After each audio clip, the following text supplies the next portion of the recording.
What is up, everyone? I'm Jason, this is Freebird Garage, and we are installing the cams, lifters, and front cam plate on the 1275 Hammer. All right, let's get it done.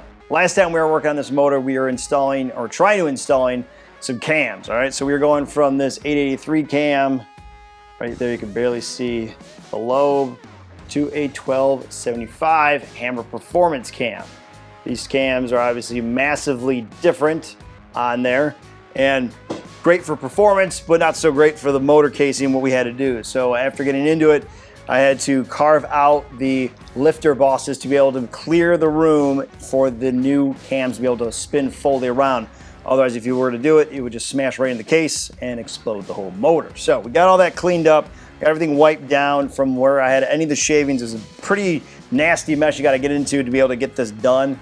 And I realized that Hammer Performance has a offer that you can go through and actually take your case, send it out to them, and they can do that for you, or you can use your own hand drill and actually get it in there. That's what we did. So we used our air chisel to get it inside, cleaned it all up, and we are good to go for what I have. So let's start getting these cams actually in the right pinpoints to have them timed. I went over that in the last video in depth about all the different spots on the cams of the Sportster, because we have 4 that are going in, and you want to make sure all dots match everything. So let's get diving into getting these installed. All right, so all these are numbered, and we're gonna slide number 4 into place here. Clearance is good. Once more, and we're gonna need number 3, and we're gonna have to match that up with that dot there.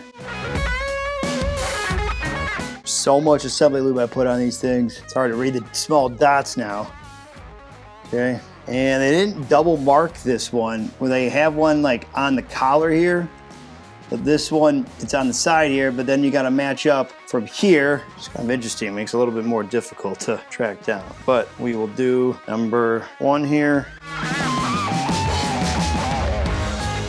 Okay, and now the fun part, trying to match, because the middle one here, which is number 2, locks in to the camshaft gear, and we have to get this match up while it hooks onto the gear. So making sure that it connects with this point right here on this dot for the camshaft spot. So we have 3 lines we have to match up at the same time.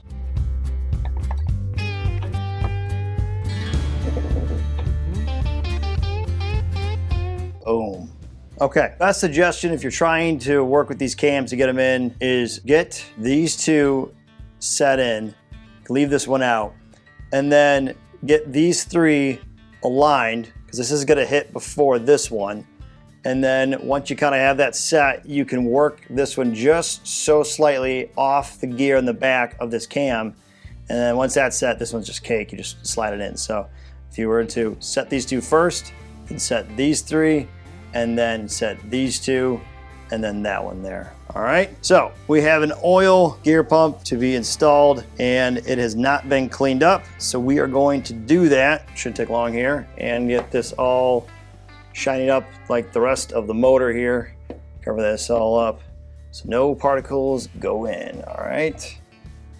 There, there, and there. So we could do this by hand to get this cleaned up, but I actually picked up this Dremel here, and my last one sucks ass. It's by Harbor Freight. But this one here gives us some nice Scotch-Brite pad wheels. It's the only Dremel that I can find that actually has a Scotch Guard. That's what I call it, Scotch Guard, but Scotch-Brite, whatever you want to call it. 3M, sanding foam pad, whatever you want to call it right there. And they come in, this is a 180 and then a 280 and then like a 330. No other Dremel I've been able to find that has these attachments on there. So we will get to clean this thing up.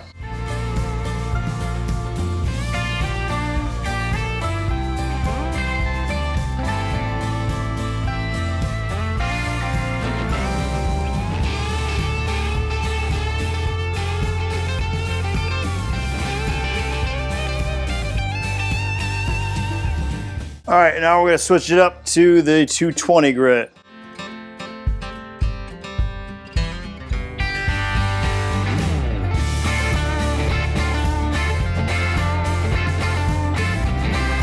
In order to get the last little bit of shine on here, I want to get this oil line actually fully off. Thought I was going to get around it.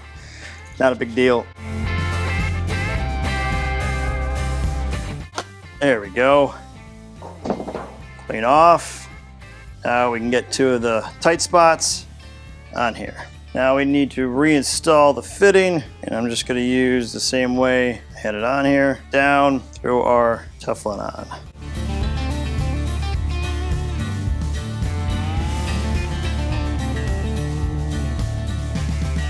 All right, just like that. All right, so now we need to reassemble the oil pump. I got a new gasket here for it.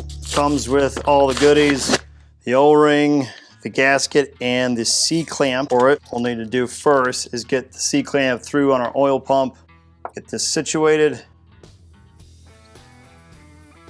the way this should go. And I'll throw a little oil assembly loop on here. Then we need to lock this down. There's a little groove that's inside of here that we're gonna throw the little C-clamp onto.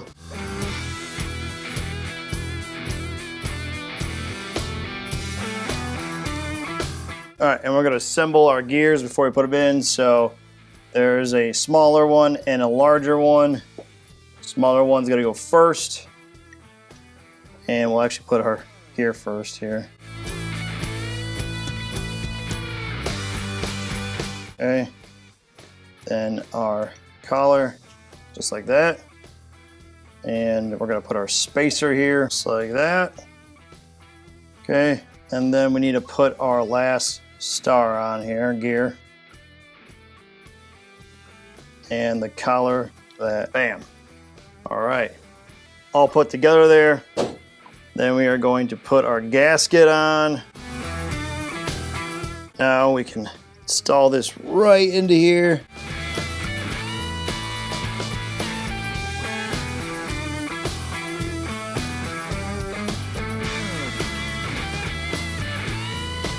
Cams properly installed, that's the biggest part. I want to make sure that we were able to get those lined up and be able to have the clearance. So the last time I had this, obviously I grinded it away, cleaned it up. So seeing them in the actual motor and sitting there is awesome, because I didn't know if those were actually going to finally work right, and grinding away the motor, making sure everything looks good and it's smooth when I slide everything around.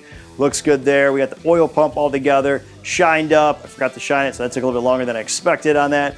And the last part is I'm going to wait on the lifters, because I'm going to get the upgraded pins that go inside the holders that actually hold the lifters. So the lifters are held by 2 pins, and the old style ones that I have are the slide-in pins that you can reuse. But in the later, or like early 2000s, they upgraded to like a screw type pin, which will upgrade our top caps as well to make it look a lot better. So I got some chrome pieces I want to get in before we start assembling the full top. All right, so for now, guys, that'll wrap us me in this one. I greatly appreciate it if you could hit the subscribe button, tap that like, press the notification, leave a comment below and tell me what you think. And for those who are already subscribed, thank you, and as always, stay free. See you guys later. Peace.